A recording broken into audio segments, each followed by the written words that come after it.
Hello and welcome to my final project presentation for ITN 110 fall semester 2021. For this project, I was tasked with building a computer within a budget of $1,500 to serve a particular purpose. I chose to focus on building a gaming PC. Among the requirements for the project, I needed to make sure that in my build I included a case, motherboard, processor, heatsink, RAM, hard drive, a power supply, video card, case fans, optical drive, a monitor, keyboard, mouse, speakers, and operating system that's no older than Windows 7. So in order to get started in this project, what I started working off of were the minimum requirements or the preferred requirements for the PC game Madden 22. I chose this just because it's a game that my son likes playing and he's hoping one day that he'd be able to get a gaming PC. So I thought this would be a good way to start researching that for when he gets a little bit older. The first component that I decided to start out with is the motherboard. I decided to go with an AMD. After searching around, I decided to center my project getting parts from newegg.com. And what I ended up settling on was this Asus Prime B550MA motherboard, which supports a third generation Ryzen processor. And then it also has built-in Wi-Fi and Bluetooth. So I figured getting those built in instead of having to go find those components separately would help out in the long run. You may notice that this is a micro ATX motherboard. Once I got further into the project and was seeing that I was starting to run over budget, I started looking for some areas where I may be able to save some money but not sacrifice too much in the way of functionality or performance. So I did a little bit of research, just confirmed that a micro ATX motherboard would in fact fit into an ATX case. Also, my research showed me that I could use an ATX power supply without any issues. So by going with the micro ATX motherboard, I was able to save some money that I was able to put towards some other components. With that said, some features of this motherboard: it's an AMD A4 socket. The maximum supported RAM is a DDR4 up to 128 gigabytes. It has two M.2 sockets. There's a 4.0 socket and a 3.0 socket that can be used for the internal memory. It has one PCIe 4.0 slot, and I chose to go with this model as well. It does have 1 gigabyte LAN built in, and as I mentioned, with Wi-Fi 6 and Bluetooth 5.1. And then it also includes generation 1 and 2 USB 3.2 ports. Once I had the motherboard figured out, I knew the socket type that I was going to need. Going back and looking at some of the requirements for the Madden game, I knew that I was looking for a 6-core processor. For the preferred requirements, they were saying about 3.6 gigahertz. So after searching around on the web a little bit, doing some research, this AMD Ryzen 5 third generation, the 3600X Matisse, seemed to be a hair above the preferred requirements. So kind of looking down the line in the future, I think I could definitely still grow and have some useful life out of this processor for some time. Without it becoming too outdated to slow down. So this does support DDR4. The L2 cache size is 3 megabytes with an L3 cache size of 32 megabytes. And with this processor, there is the cooler already included in the box. So I didn't have to go out and buy a separate cooler for the processor. The next component that I added to the system was the RAM. Looking at the documentation for the motherboard, as I mentioned, it does support DDR4, so I knew that is where I needed to look. As I got further into the PC build, saw that I was having a budget overrun. The RAM is one area where I decided to make a little bit of sacrifice. Originally, I was looking to go to 32 gigabytes just to really have a lot of headroom for the system to grow be sufficient as new games come out for the foreseeable future. However, prices started to get a little bit prohibitive in terms of staying within my current budget that I had. So I did settle on these 2 sticks of 8 GB DDR4 RAM, the Corsair Vengeance LPX. Because I figure, it's later on down the line, you could save up some more money, swap out the RAM if it becomes an issue. But since I had a budget to stick to now, this was going to be the most cost-effective way, but would still exceed the requirements of the game, give us some room for growth. Next up, I decided to focus on the internal storage, and I decided to go with a solid state drive just to have a little more edge with speed. Since this did have the M.2 port, I decided to go with that stick of memory as opposed to the traditional 2.5 solid state drive. This has a 1 terabyte capacity. It's SATA 3. The max read speed is up to 560 megabits per second. The max write speed is up to 530 megabits per second.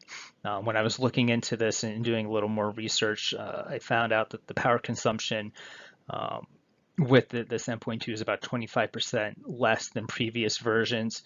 It draws about 2,550 milliwatts or 2.55 watts. So, I did use that in my calculations when it came to the power supply as well. Next up is the video card. This component I spent a lot of time on trying to find something that would work in terms of specifications, but also work in terms of budget, just because I quickly came to realize how expensive video cards can be. Actually, this particular model that I chose is available on Newegg as a used item. But what I did in selecting the video card was to make sure that kind of the key features of the key functions still exceeded the recommended video card that was listed with the Madden game. So this is a PCIe 3.0 X16. Even though the motherboard that I chose has the 4.0 slot, this would still work. But I was just really looking to get the functionality but stay within my budget. Has the 2 gigabytes of memory with 256 bits with the GDDR5 memory. The core clock speed is 1137 megahertz, and I know for the Madden game spec that I was going off of, what the preferred was a 1037, so I'm exceeding it in that realm. This card also has 2 DVI ports, 1 HDMI port, and 1 display port, so it gives me a number of options when it would come to hooking up to a monitor. And there's approximately 112 watts of power consumption from what I was able to find out online. Next comes my optical drive. The case that I ended up getting, the mini ATX tower, which is a little further in the presentation, didn't have any slots or bays on the front of the machine that could support an internal drive, so I ended up going with an inexpensive external drive, but I made sure it was USB 3.0 just to get a little bit of that speed advantage. But since I have the gigabit LAN and then also Wi-Fi 6, that's how I would envision this system, downloading the games, getting operating system or anything along those lines if I needed to get the operating system on. But I'm also opting for a USB stick when I get to that part of my presentation as well. For the power supply, I chose this Corsair RM series RM850, which means it has the capacity of 850 watts. It's a fully modular model, just so that I can cut down on the clutter, leave more room inside of the case for airflow should that be needed. It has one 24-pin connector, two 8-pin connectors.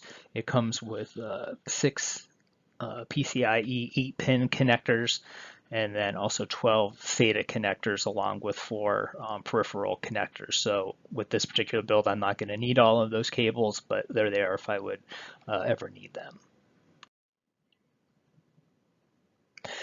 Since money was starting to get tight with my budget, I decided to opt for an inexpensive case, but I did want to make sure that it had some fans. I noticed a lot of the cases do include fans now, so this one does come with 6 of them. You get 340 millimeter and then 320 millimeter fans in there as well. So it is an ATX mid tower. Be able to fit the motherboard that I chose. And with the bulk of the money that I had left, I decided to go with this gigabit 27-inch display. It's a curved display, but it also has display port capability, HDMI capability, which dovetails nicely into the video card that I have. And then it also has some USB ports built in as well.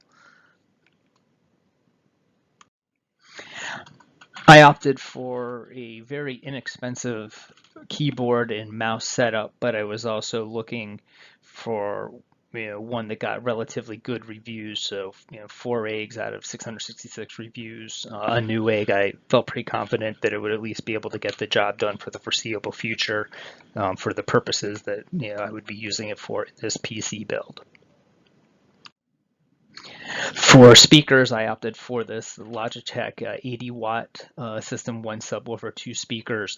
It is a Bluetooth system since I do have that capability built into the machine, and I just thought it would suffice for the time being, being relatively inexpensive, but still providing the sound to make the unit functionable. For the operating system, I opted to go with the Microsoft Windows 10 Home Edition, the full version, but you get it on a USB flash drive for loading, and then I would just at least have something physical to work off of should I need to ever reboot. Here is the spreadsheet of the build for my computer. I had a budget of $1,500, and I said after making some adjustments in terms of the RAM and the motherboard, I was able to get that cost down, so I was able to get the project done within budget. It came out to $1,479.18. I think this was a very interesting project to take on. I ended up spending a lot more time on this than I originally envisioned. Just kind of trying to research compatibility, trying to find comparable units, or trying to find particular units with specs that would meet the requirements of the game that I was building off of, or the requirements of the class. So I think it was definitely a very worthwhile experience, and definitely more challenging than I originally thought. So thank you for watching my presentation, and have a good day.